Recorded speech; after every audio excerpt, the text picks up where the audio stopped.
The highway stretched out, a dark ribbon under a moonless sky. Dr. Evelyn Reed steered her sedan, the quiet hum of the engine a stark contrast to the controlled chaos of the emergency room she'd just left after a grueling 14-hour shift. The city lights faded in her rearview mirror. She headed towards the quieter suburbs of Oak Creek. She needed sleep, the deep, dreamless kind that only came after a day spent battling fatigue and saving lives. Just a few more miles until home, until solace. The digital clock on the dashboard showed 1:17 a.m. The road was nearly deserted. Then, familiar red and blue flashes ignited the darkness behind her, growing rapidly brighter. Her grip tightened instinctively on the wheel. Not fear exactly, but a weary resignation. She knew the protocol. Signal, pull over, hands visible. She eased the car onto the gravel shoulder. The tires crunched softly. She took a breath, watching the patrol car pull in tightly behind her, its headlights blinding in her mirror. An officer emerged, his silhouette framed by the harsh lights. He took his time, projecting an air of deliberate authority as he approached her window. The flashlight beam hit her face. License and registration. The voice was clipped, impatient. No greeting. Evelyn kept her hands on the wheel. "Officer, was I doing something wrong?" she asked, her voice calm, professional. Years of dealing with high-stress situations kept her steady. The officer shone his light around the interior of her car before answering. His name tag, Reed Miller. "You were swerving back there. Looked like you might be impaired." Evelyn frowned slightly. "I assure you, officer, I haven't been drinking. I'm a doctor heading home from a long shift." Miller scoffed, a slight smirk playing on his lips. Everyone's got a story. License and registration now. His tone brooked no argument. Evelyn slowly reached for the glove compartment, retrieving her documents. She handed them over, her movements measured and deliberate. Miller examined the papers under his flashlight beam, then glanced back at her. "Step out of the car, ma'am." Evelyn paused. "May I ask why, officer?" "I haven't been drinking, and I don't believe I was swerving." His eyes narrowed. "Are you refusing a lawful order?" "No, I'm simply asking for the reason," Evelyn maintained, keeping her tone even. "I have rights, officer, that seemed to be the trigger." Miller's face hardened. "The reason is because I told you to. Now step out, or I'll remove you." He reached for his radio. "Dispatch, got a possible DUI. Drivers being uncooperative." Evelyn sighed inwardly. This was escalating unnecessarily. She unbuckled her seatbelt. "There's no need for this, officer." As she opened the door and stepped out, Miller was already moving towards her. "Turn around." "Hands behind your back." Evelyn hesitated. "Officer, this is completely unwarranted." Miller grabbed her arm. "You're obstructing my investigation." "You're under arrest." He twisted her arm behind her back, applying handcuffs tightly, the metal biting into her wrists. She winced but didn't struggle. Arguing further now would only make it worse. He pushed her roughly towards the patrol car. "Maybe a night in jail will adjust your attitude," he muttered, shoving her into the back seat. The door slammed shut, the sound echoing in the quiet night. The patrol car smelled faintly of stale coffee and disinfectant. Evelyn sat rigidly, the tight cuffs digging into her skin. Miller got in, whistling tunelessly. "Should have just kept quiet," he said, glancing at her in the rearview mirror. "Would have been home by now." Evelyn stared straight ahead, focusing on her breathing. Engaging with him was pointless. He seemed to thrive on confrontation. He drove towards the station, the silence broken only by the crackle of the radio. He seemed pleased with himself, a man convinced of his own righteousness. At the Oak Creek station, the process was impersonal and degrading. Fingerprints, mugshot, confiscation of her belongings. The desk sergeant barely looked up.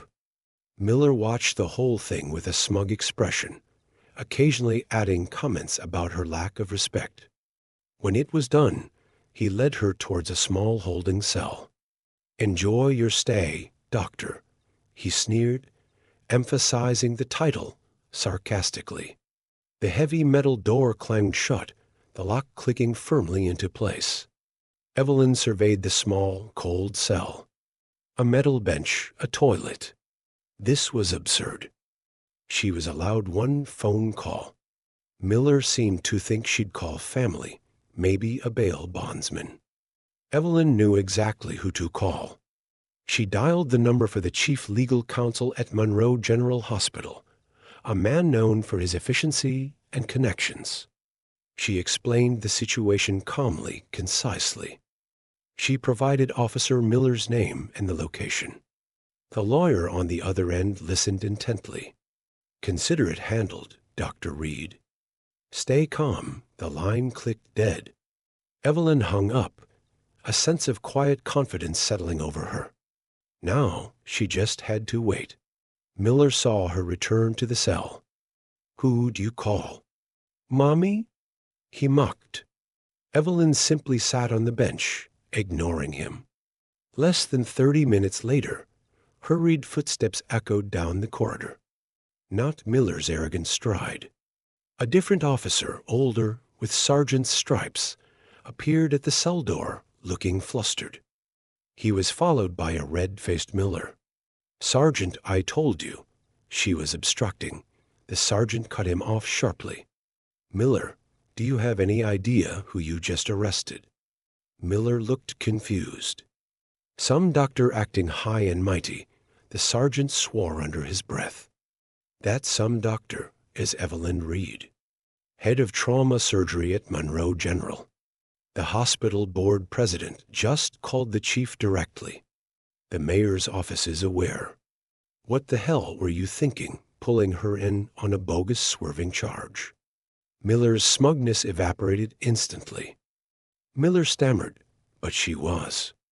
She wouldn't cooperate. The sergeant glared.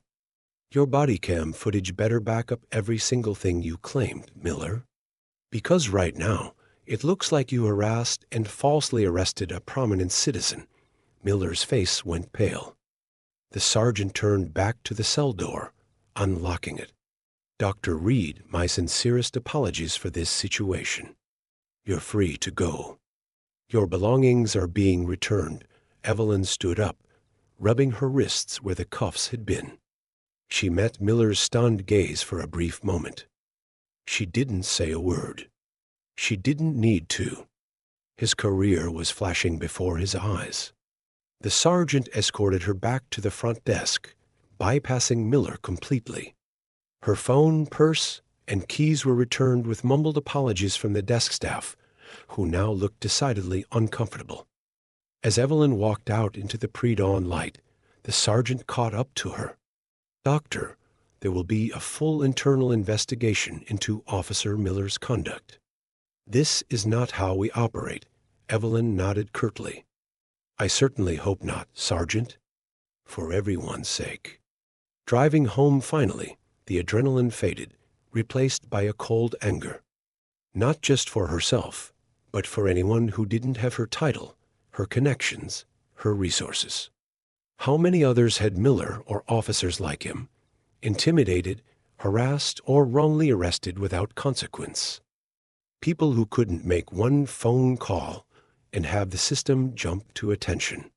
People whose word wasn't automatically believed. The incident wasn't just about a rogue officer. It was about a system that allowed such behavior to exist, often unchecked, particularly against minorities. Officer Miller's career hung by a thread. He faced suspension, potentially termination, and civil lawsuits. The body cam footage, when reviewed, showed no swerving. Only Evelyn's calm questioning met with escalating aggression. His pattern of similar stops would likely surface now. But the fight wasn't over. Evelyn knew this wouldn't be swept under the rug. She had the means and the platform to ensure accountability.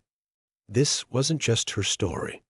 It was a reflection of a deeper issue, a reminder that vigilance and demanding justice were necessary, ongoing tasks. The power Miller wielded so carelessly had shattered against the quiet dignity and unexpected influence of the woman he dismissed. He thought he was making an example. Instead, he became one. A cautionary tale of arrogance, bias, and the day accountability finally arrived. Change wouldn't come from one incident, but every instance brought to light chipped away at the foundations of injustice. Dr. Reed drove on, not just as a survivor of a wrongful arrest, but as someone whose experience could fuel the demand for better, fairer policing for everyone.